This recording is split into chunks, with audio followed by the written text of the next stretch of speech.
I just wanted to give a quick reaction to Biden's speech and Mitch McConnell's reaction to it the next day. Well, in Biden's speech yesterday, he basically was talking about voting rights, something that is a major issue in this country, regardless of which party you're in. You understand the Republicans are saying that the election was stolen, that Donald Trump actually won, but that somehow the Democrats changed the votes.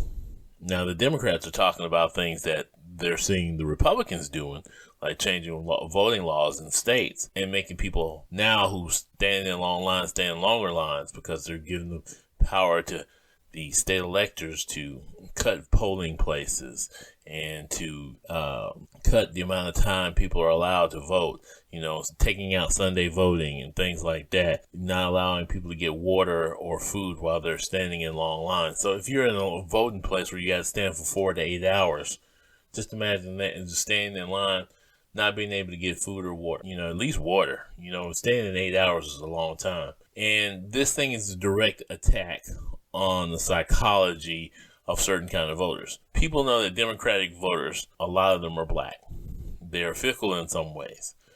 They don't like to turn out during weather. They don't like long lines, and they always need to know where their voting place is. Otherwise, if they're turned away at one place and said they need to go somewhere else, they'll probably just go home or go to work. Time is always of a concern for certain people.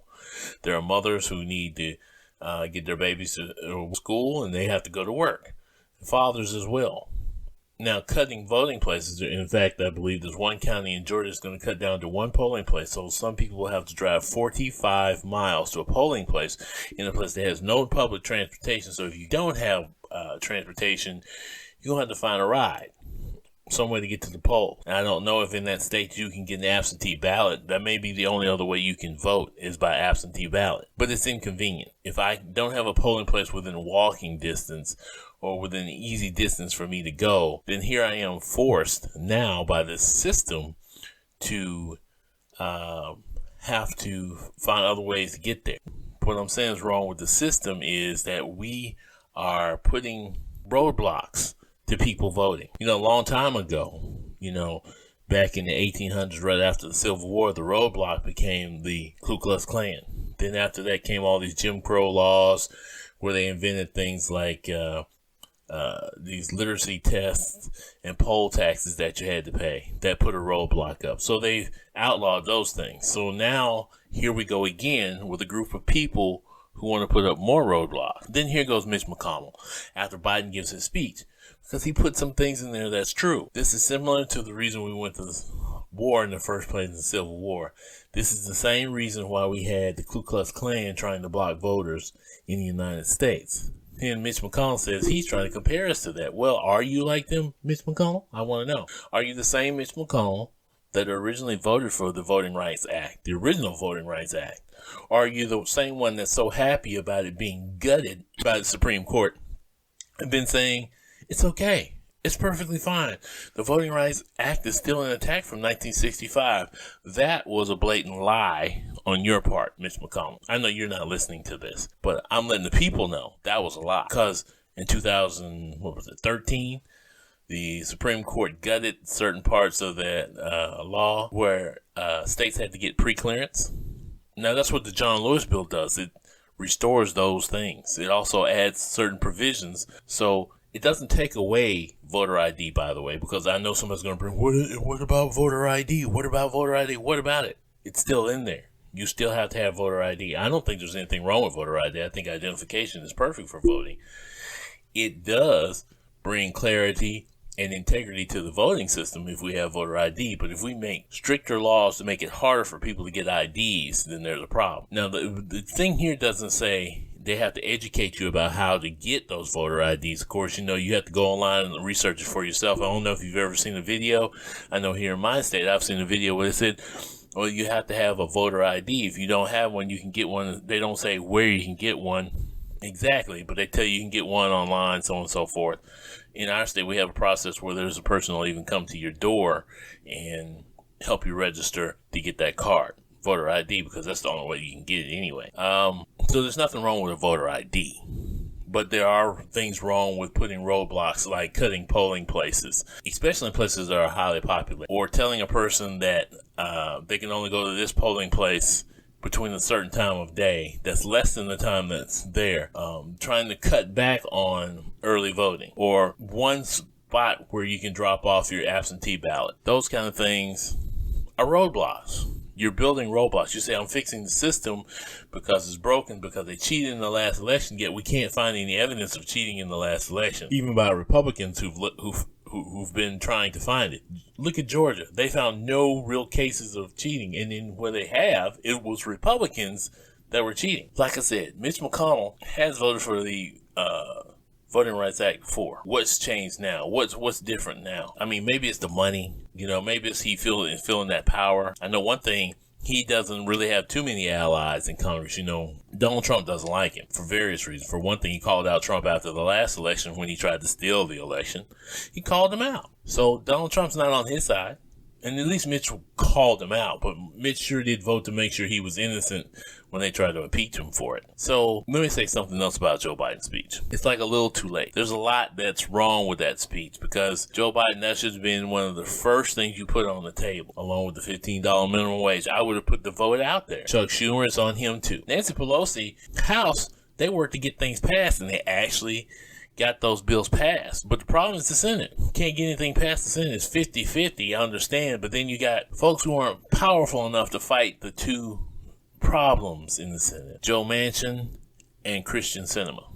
And I do mean problems, because they are problems. They're the kind of problems that you don't need in your own party.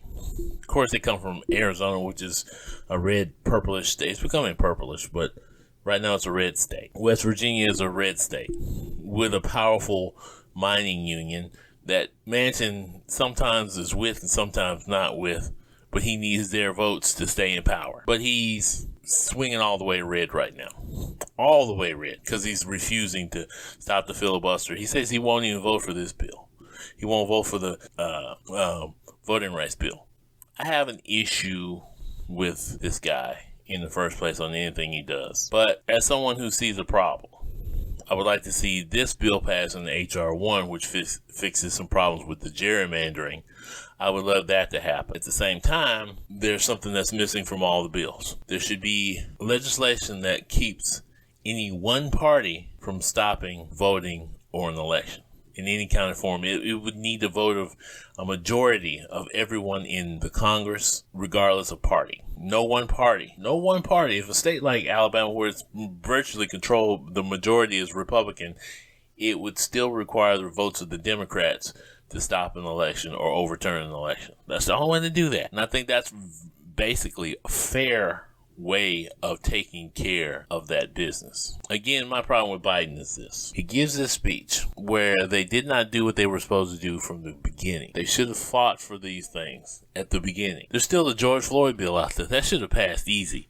That should have been the first bill you put out on the table. That should have been the first thing to pass. Voting rights should have been the second thing. Would have passed easy.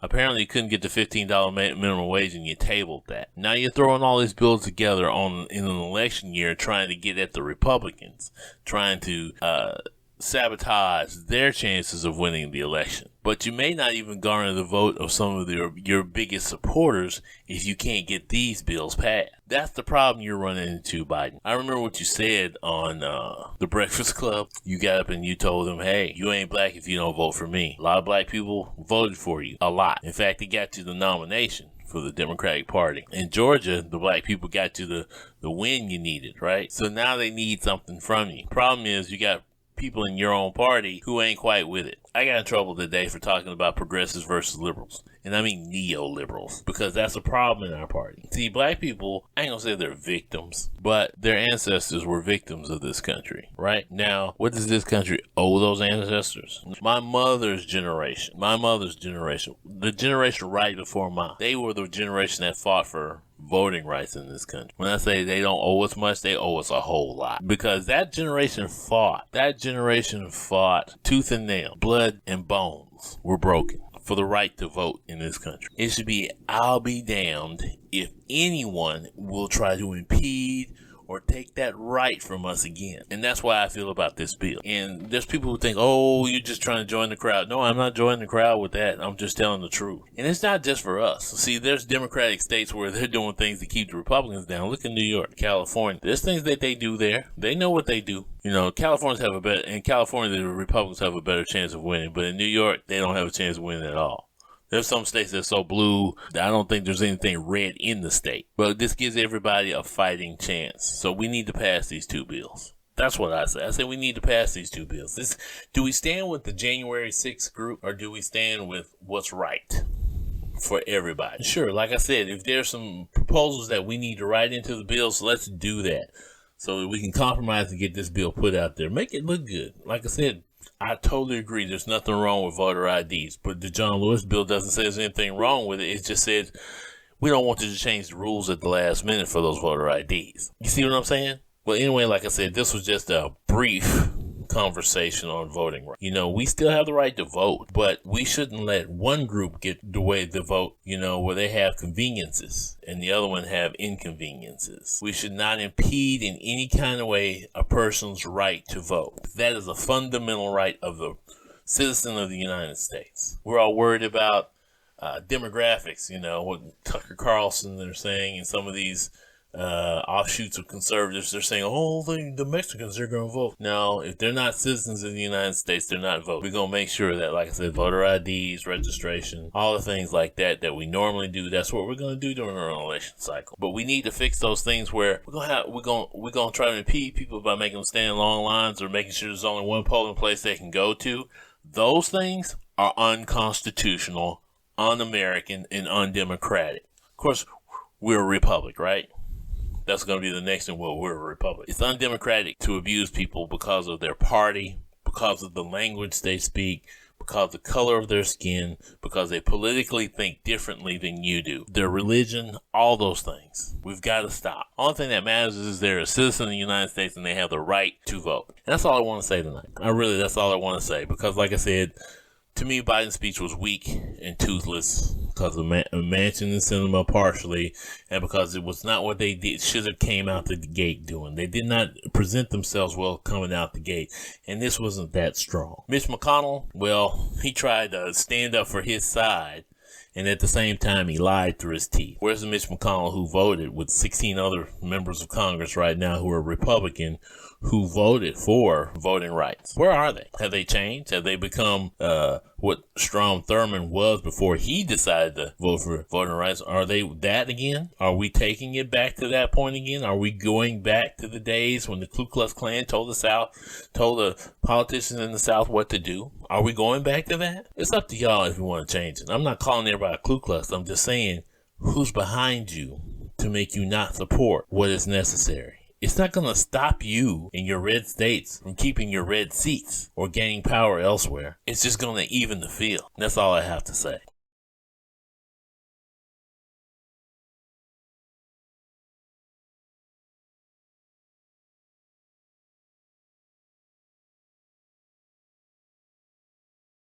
You have been listening to Thought You're Woke, No Speed Limit Podcast.